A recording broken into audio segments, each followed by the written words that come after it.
आपको याद होगा मैंने आईएमएफ की जो लोन रोक दिया गया है पाकिस्तान को, उसके ऊपर वीडियो बनाया था। लेकिन अब मैं देख रहा हूँ कि भारत ने, यानी कि मोदी जी ने एक एक कर कर हर रोज़ एक नया वार पाकिस्तान के ऊपर करना हमने शुरू कर दिया है। और उसकी जो लड़ने की शक्ति है वो भी हमने खींच ली है, क्योंकि कंडीशंस ऐसी लगा दी गई हैं पाकिस्तान के ऊपर कि अगर युद्ध किया पाक भारत के साथ या सोचा भी तो आगे से कभी पैसा नहीं दिया जाएगा। ये कंडीशन हमने लगाई है पाकिस्तान के ऊपर। अब ये एक कंट्री नहीं रहा, इसका जो सॉवरेनिटी है वो लूज हो चुकी है। आईएमएफ इनका बजट लिखेगा और ये अब सिर्फ जियोपॉलिटिकल एक मोहरा बनकर रह गए हैं जो दुनिया इनको यूज करेगी। दूसरी बात, आपको समझना पड़ेगा कि कांग्रेस हो, उद्धव ठाकरे हो, टोंटी चोर हो, आम आदमी पार्टी हो, कंजरवाल हो, ये सब के सब आपको खत्म होते हुए दिखाई देते हैं। और यही मोदी जी का स्टाइल है काम करने का। आपको लगता है कि ओवरनाइट ये खत्म हो गए? 10 साल लगे हैं इन सारे धूर्तों को खत्म करने के लिए, लेकिन आहिस्ता आहिस्ता इनको खत्म किया गया है। इनको पहले गलतियां करने दी और जब गलतियां इतनी बढ़ गई तो गले से पकड़ लिया और आज आवाज़ नहीं निकल रही। कंजरवाल की आपने जब से उसने दिल्ली के इलेक्शन हारे हैं उसकी कोई स्टेटमेंट, उसकी कोई आवाज़, उसकी कोई वीडियो देखी है आपने? ऐसे है जैसे कि मर गया हो। यही चीज़ कांग्रेस के साथ भी है और बाकी सारे, उद्धव ठाकरे हो, इवन कि शरद पवार हो, सबका साथ वही हो रहा है जो पाकिस्तान के साथ अब हो रहा है। अब देखते हैं कि पाकिस्तान का हाल हमने कैसे कर दिया और कैसे उसकी शक्ति को हमने खत्म कर दिया लड़ने की। वो देखिए, पहली बात है कि ये जो युद्ध हुआ इसके अंदर पाकिस्तान को हमारी शक्ति का पता लग गया कि हम कहीं भी जाकर घुसकर मार सकते हैं, इंटरनेशनल बॉर्डर को क्रॉस भी करेंगे, अपना नुकसान होने भी नहीं देंगे और तुम्हें छोड़ेंगे भी नहीं, बेशक वो आर्मी की इंस्टॉलेशन हो, वो रावलपिंडी हो, कहीं भी हो। और हमने डिक्लेयर कर दिया कि पाकिस्तान के अंदर उग्रवादी इनकी आर्मी ही है। तो जब हम अब 60 लोगों की टीम पूरे दुनिया में चक्कर लगा रही है, सारी पार्टी के लोग उसमें शामिल हैं और दिखा रहे हैं दुनिया को कि किस तरह से इनके जब उग्रवादी मरते हैं तो आर्मी के लोग वहाँ पे खड़े होते हैं, आईएमएफ कह दिया, इनकी आईएसआई की जो लोग हैं वो खड़े होते हैं और कैसे मातम मनाते हैं अपने उग्रवादियों के मरने का। यानी कि स्टेट पॉलिसी है टेररिज्म, इनके नेशनल हीरोज़ हैं। अब इससे क्या होगा, अब आगे जा जाकर और भी ज़्यादा सख्ती की जाएगी on this so called nuclear power in this world. वैसे तो उम्मा की ओनली न्यूक्लियर पावर है जो आज अपना बजट भी खुद लिख नहीं सकती है। वो आईएमएफ का एक जो नीचे सबसे नीचे वाला एक क्लर्क होता है, जब तक वो साइन नहीं करेगा पाकिस्तान अपना बजट भी अनाउंस कर नहीं सकता। एक तो ये चीज़ होगी। दोस्तों, पाकिस्तान के बारे में बात कर रहे हैं जिसने भारत को 75 साल हॉस्टेज बनाकर रखा जब कांग्रेस की गवर्नमेंट थी, आज भीख मांग रहे हैं। एंड अभी तो कंडीशंस ऐसी लगा दी गई हैं कि भीख मांगने के साथ साथ कंडीशंस भी पूरी करनी पड़ेंगी। मोदी जी ने एक बार बोला था कि भीख मंगवाऊंगा मैं पाकिस्तान से, और एक्चुअली वो मतलब उनका ये था, मैं कांग्रेस के पाकिस्तान को भीख मंगवाऊंगा, क्योंकि पाकिस्तान कभी एग्जिस्ट नहीं करता था। कांग्रेस ने उसको एग्जिस्ट भी कराया, उसको पाला परोसा और यहां तक बनाकर उसको एक भस्मासुर बना के खड़ा कर दिया। हमने क्या किया, देश के अंदर देखिए, कांग्रेस को अगर भिखारी बनाया है या कांग्रेस के पाकिस्तान को भिखारी बनाया है, हमने पहले तो देश के अंदर जो एनजीओज थे उसको क्लोज किया। भाई जैसे ही हमने एनजीओज को बंद कराया है, ओवैसी भी भारत की और गवर्नमेंट की लैंग्वेज बोलनी शुरू कर दी। आपको लगता है कि कोइंसिडेंस है कि युद्ध चल रहा था और ओवैसी भारत की बात बोल रहा था, भारत माता की जय बोल रहा था और 0.5 फ्रंट को बाहर निकलने ही नहीं दिया। यानी कि आपने भारत के अंदर भी इनकी शक्ति खत्म करने के लिए सबसे पहले आपने मनी फ्लो को बंद किया। पत्थरबाजी जो होती थी उसमें पैसा लगता था साहब, और पैसा आता था पाकिस्तान से जो वहां पर इंडियन करेंसी प्रिंट होती थी। आपने प्रिंटिंग प्रेस बंद कर दी, डिमोनेटाइजेशन कर दिया, काम खत्म। पाकिस्तान भी भिखारी, कांग्रेस भी भिखारी और ये जो 0.5 फ्रंट है ये भी भिखारी। अब ये बाहर निकल ही नहीं पा रहे हैं। इसलिए युद्ध के टाइम पर जो डर था कि 0.5 फ्रंट बाहर निकलेगा, जब पैसा नहीं मिलता है तो ये लड़ने के लिए बाहर निकलते भी नहीं है।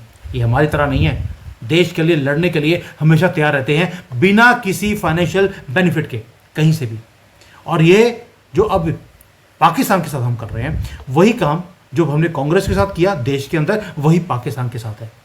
आईएमएफ ने अनाउंस किया था कि हम इनको लोन देंगे युद्ध के टाइम पर।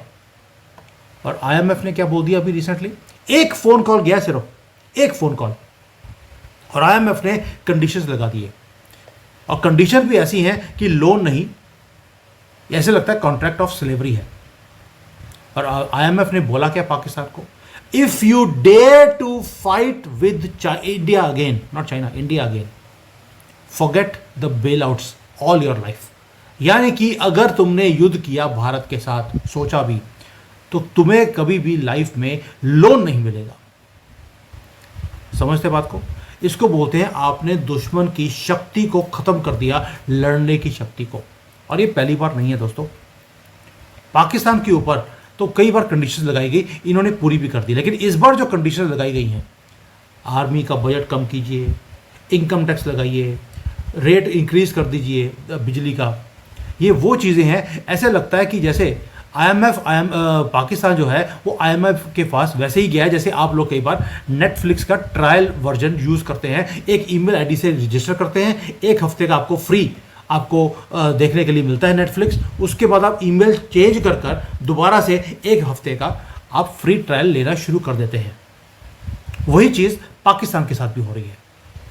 नई ईमेल आईडी, नई प्रॉमिसेस, और दोबारा से भीख मांगना शुरू कर दिया। जब आईएमएफ ने लात मारी तो इनका जो डेप्यूटी प्राइम मिनिस्टर वो चाइना में आया हुआ है भीख मांगने के लिए। और भीख मांगने का तो जो सिस्टम था, मैंने कल भी दिखाया था, जब यहां पर वो आया है, ये देखिए यतीमों की तरह पहुंचा है, कोई रेड कारपेट नहीं, कोई लेने नहीं आया। एक छोटा सा क्लर्क जो था वो आया यहां पर इनको लेने के लिए, और उसने पहले तो गले में मिलकर पहले बोला भीख मांगने तो नहीं आगे कहीं, तो उसने बोला यार बैठ के बात करते हैं, अभी यहाँ पर एयरपोर्ट पे क्या बात करेंगे, अभी मैं 5-6 घंटे की जर्नी लेकर तुम्हारे पास आया हूँ। यानी कि ये तो इज्जत है पाकिस्तान की चाइना में, क्योंकि आईएमएफ ने भी लात मार दी, अब चाइना भी लात मार रहा है इनको। दोस्तों अभी फॉरेक्स के ऊपर देखते हैं कि पाकिस्तान की हालत क्या है और कब ये वार कर रहा अभी जरूरी था मोदी जी की तरफ से। हमारे जो फॉरेन रिजर्व्स हैं ऑलमोस्ट $700 बिलियन के वो पहुंच चुके हैं। मतलब कि जैसे स्विट्जरलैंड के पास बहुत ज़्यादा फॉरेन रिजर्व होते हैं, भारत के पास भी वही हाल है।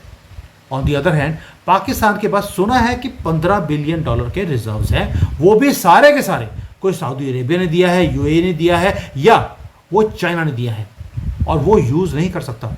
पाकिस्तान के ऊपर कंडीशन है कि हमारा लोन का पैसा जो तुम्हें दिया है तुम यूज़ नहीं कर सकते, लेकिन इसके ऊपर इंटरेस्ट तुम्हें पे करना पड़ेगा। यानी कि सिर्फ दिखाने के लिए कि मेरे पास $15 बिलियन हैं, पाकिस्तान ये सारे काम कर रहा है, सारे के सारे रिजर्व्स ऑन बोरोड मनी। और अगर आप देखें कि भाई जो है आसपास की कंट्रीज जैसे नेपाल है, नेपाल के $18 बिलियन के रिजर्व्स हैं। बांग्लादेश उसको बोलते हैं, 27 बिलियन तो उसके पास है। ईरान जिसके ऊपर इतने ज़्यादा आपने सैंक्शन लगाए हुए हैं, FATF की ब्लैक लिस्ट में है, $24 बिलियन तो ईरान के पास है। और पाकिस्तान के पास अंडा है, अंडा। $15 बिलियन भी बिके हैं, इनका अपना $1 भी नहीं है।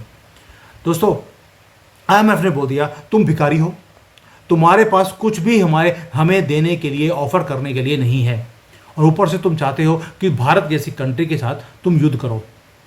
अब से तुम्हारा बजट हम लिखेंगे अगर तुम्हें हमें पैसे चाहिए। और पाकिस्तान ने मान भी लिया। क्यों? क्योंकि पाकिस्तान की इकॉनमी ऐसे है जैसे कि कपिल शर्मा का कोई कॉमेडी शो हो। क्योंकि इस साल और अगले साल पाकिस्तान को $20-30 बिलियन की तो सिर्फ रीपेमेंट करनी है। कहाँ से करेगा वो? एक नया लोन लेकर। लोन किससे लेना है? IMF से। वो लोन लेने के बाद थोड़े से पैसे वापस किए जाएंगे, बाकी का हथियार या जिहाद के लिए यूज़ किया जाएगा।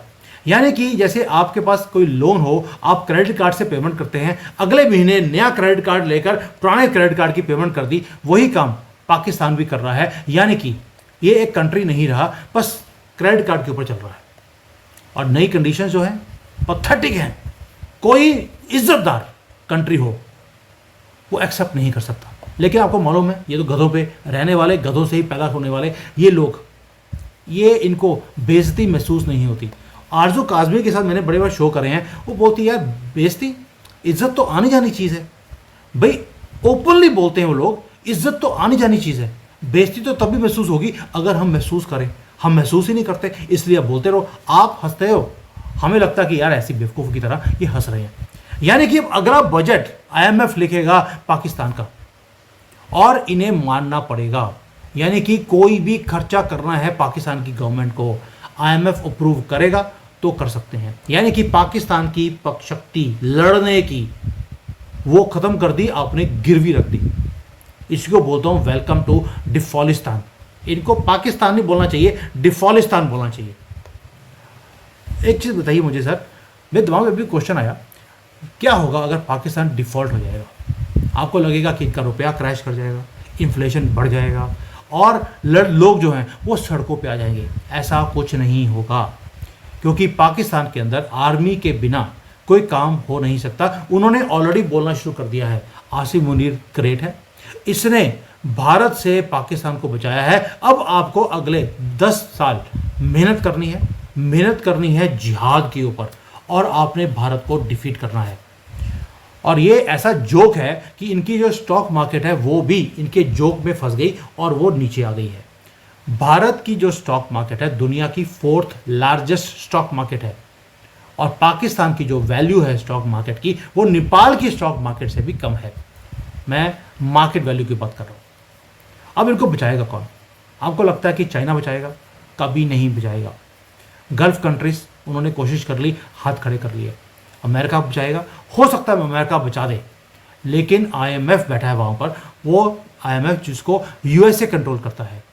अब तो अमेरिकन जो स्ट्रैटेजीज हैं उनकी स्ट्रैटेजी भी सामने आ गई कि लड़कते पड़कते जो कंट्रीज हैं वो हमारे लिए ठीक है, क्योंकि इन्हें हम यूज़ कर सकते हैं जब भी हमें फ़ायदा हो या कभी भी ज़रूरत पड़े। पाकिस्तान जैसी कंट्रीज़ को ये हमेशा डिफ़ॉल्ट में रखना पसंद करेंगे। कभी भी स्ट्रॉन्ग भारत या स्ट्रॉन्ग पाकिस्तान वो यूएसए अफोर्ड ही नहीं करता। वो चाहता है कि सारी कंट्रीज वीक हों ताकि उसकी बादशाही पूरी दुनिया में बनी रहे। इसलिए पाकिस्तान को बार बार बेल आउट किया जाता है। लेकिन इस बार आईएमएफ ने बोल दिया डिफ़ॉल्ट होते हैं तो होने दीजिए। दोस्तों 1-2 बार नहीं 25 बार ये वहाँ पर लोन मांगने चला गया पाकिस्तान, और आईएमएफ ने बोल दिया this time do not rescue Pakistan. और यूएसए की जो गवर्नमेंट है उसने जिहादियों को अपनी गवर्नमेंट में बिठाना शुरू कर दिया, और उन्होंने बोल दिया कि भाई पाकिस्तान को बस जिंदा रखो ताकि इनको कंट्रोल किया जा सके एक पैदे की तरह, like a pawn. Imran Khan jail में है, आर्मी वहाँ पर हर चीज़ करती है, और कंट्री जो है वो लड़कती भड़कती ऐसे जैसे बच्चा रेंगता है उस तरह ये घिसटते हुए आगे निकल रहे हैं। And this is what the West likes. हर एक कंट्री उनके कदमों में बैठे और चूमे। पाकिस्तानी है, इनकी तो कौम ही कदमों को चूमने वाली है। एक हॉलो न्यूक्लियर नेशन वो रह गया है पाकिस्तान। न्यूक्लियर की फैसिलिटीज़ का क्या हाल किया हमने आपके सामने है। यानी कि हमने एक एक कर इसकी जो टूटी थी पैसे आने की, ताकत की, सपोर्ट की, हमने ख़त्म करी है। और अगली बार जब आपको लगे ना कि ये मोदी जी ने युद्ध बीच में रोक दिया, जब आपने युद्ध रोका नहीं, आपने युद्ध जारी रखा है, उसका मतलब ये नहीं है आप हथियारों से लड़ेंगे। उसका मतलब है आप अपने दुश्मन को अंदर ही अंदर से ख़त्म करेंगे। बलूचिस्तान ने इंडिपेंडेंस डिक्लेयर कर दी है, सिंध शुरू हो गया है, खैबर वाले ठोक रहे हैं पाकिस्तान की आर्मी को, और पीओके वाले अब उन्होंने सोचना शुरू कर दिया कि हमने बहुत बड़ी गलती कर दी इन पाकिस्तानियों का साथ देकर। जैसे ही बांग्लादेश ने किया था अलग हो गए, अब बाकी के जो सारे के सारे एरियाज़ हैं वो भी अलग होने की बातें बोल रहे हैं। और पाकिस्तान की आर्मी बोलती है, अब आपने नोट किया होगा उन्होंने ये बोलना बंद कर दिया हम एटमी मुल्क हैं। क्या आपने युद्ध के दौरान तो सुना था, युद्ध के बाद आपने सुना है कि हम एटमी मुल्क हैं? आपने इनकी वो शक्ति, वो जो इनकी एक धमकी थी एटम बम वाली, वो भी आपने ख़त्म कर दी, क्योंकि अब ये अपने आप को बचाने के चक्कर में भागते फिर रहे हैं। डर का माहौल इतना है कि इनका जो डेप्यूटी प्राइम मिनिस्टर जिसके नाम में डर है, चाइना में बैठा है, कहीं कोई गोली ना आ जाए, यहाँ आ गया है भीख मांगने के लिए। भीख नहीं मिलेगी, दोबारा बोल रहा हूँ। दोस्तों हमें कई बार लगता है ये वीडियोस बड़ी हिलेरियस है। मुझे कई लोगों ने बोला भी मुझे, सर आप ना बड़े एक तंज कसते हैं इनके ऊपर, इतने तंज कसने नहीं चाहिए। ये सेकुलर हिंदू मुझे ईमेल डाल के बोल रहा है कि अब तंज मत कसा कीजिए। कब जाएगी आपकी ये मेंटालिटी? मोदी जी ने इनको भिखारी बना दिया और आप बोलते हैं सर इनको भिखारी मत बोलो, देखिए बुरे वक्त में से निकल रहे हैं। दोस्तों ये आई ओपनिंग चीज़ें हैं जो मोदी जी कर रहे हैं, और इसलिए मैं आपके साथ शेयर करता हूँ, because they are worth sharing. 75 साल ये हमारे ऊपर हंसते रहे, आज हम इनके ऊपर हंस रहे हैं, इसको तो एंजॉय कर लो हिंदुओं। इसके ऊपर भी आप बोलते हो कि यार बेचारे गरीब लोग हैं। यही बेचारे गरीब लोग आपके ऊपर तांडव कर रहे हैं और आप अभी भी इनका साथ दे रहे हैं।